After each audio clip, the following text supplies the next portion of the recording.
What is motivating your buyer on this particular call? That's a question we want to ask ourselves when we're calling the customer and trying to make a decision. Let's look at something called buying motivation.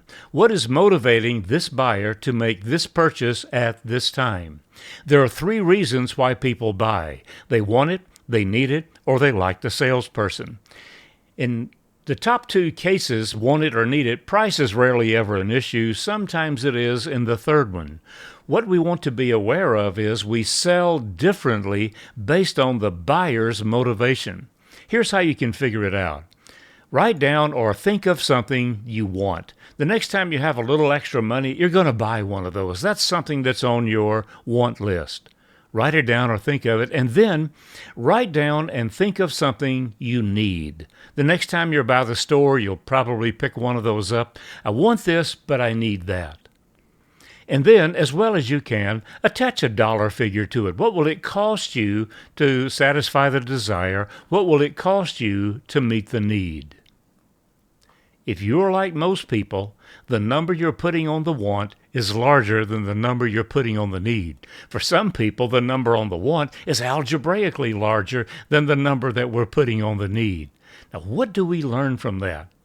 What we learn is, to satisfy a desire, people will pay more. If you and I want something badly enough, we will pay extra. We will delay making the purchase in order to save up to have enough money to buy the one that we want. So desire is built on people paying more. But when they're buying out of need, they will pay quickly.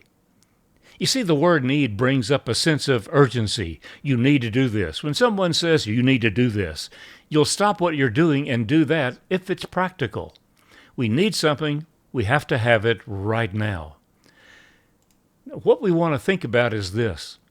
If their primary buying motivation is want or desire, let's create urgency. They're going to buy the absolute best that they can, but let's see if we can prompt them to do that sooner. And if their primary buying purpose initially is need, let's see if we can add desire. So they need it, but could they find a way to buy something better? So here's the customer, and here we are at the crossroads. We're trying to figure out, are they buying out of want or are they buying out of need? Listen closely to the words they give you, especially when establishing rapport or when you're doing your needs analysis. They will let you know if they're more likely to be buying out of want or buying out of need. And here's what sales professionals do. Regardless of the one that they chose, we find a way to introduce the other. If they're buying out of want, create need. If they're buying out of need, create desire, create want. And you'll find yourself selling on the best of both options. They'll buy a lot of it quickly. Now, what about the last one? They like the salesperson. How do we manage that? I buy from people that I like people who I think like me. I figured that out during establishing rapport. So does the buyer. So we need to be as likable as possible, or as respected as possible, or as admired as possible during the sales call from the very beginning.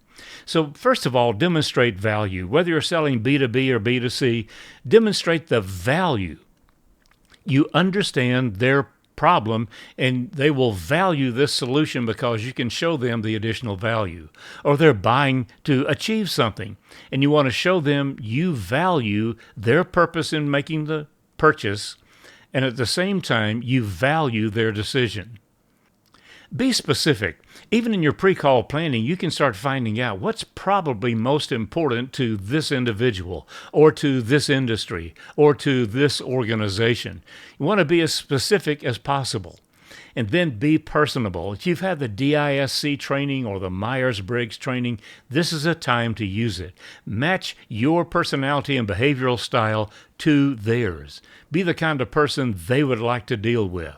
And then quantify. Don't just tell them this is going to be better. Give them some numbers. If at all possible, use a calculator like a total cost of ownership calculator or a cost of waiting calculator. That's especially useful for those people buying out of need or buying out of want.